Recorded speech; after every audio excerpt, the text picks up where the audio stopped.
श्री हनुमान मूर्ती प्राणप्रतिष्ठा जीर्णोद्धार सोहळा मोठ्या उत्साहात संपन्न।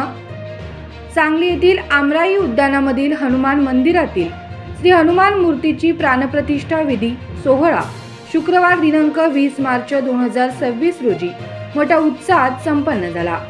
त्यानिमित्त श्री लक्ष्मीनारायण मंदिर ते आमराई मारुती मंदिर पर्यंत भव्य शोभायात्राही काढण्यात आली। सदर शोभायात्रेमध्ये अनेक भाविक भक्त मोठ्या संख्येने उपस्थित होते। यावेळी पूजा संकल्प, यज्ञ हवन, श्री हनुमान चालीसा पाठ इत्यादी कार्यक्रम पार पडले।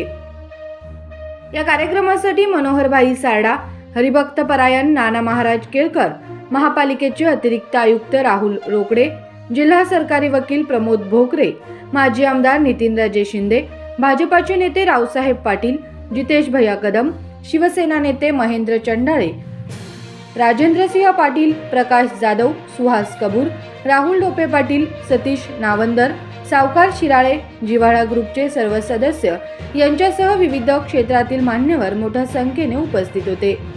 प्राणप्रतिष्ठा मुख्य विधीसाठी मोठ्या संख्येने भाविकांनी सहभाग घेतला। सदर कार्यक्रमाचे आयोजन प्रसिद्ध उद्योजक मनोहरभाई सारडा म्हणजेच काकाजी यांच्या नेतृत्वाखाली संपन्न झाले।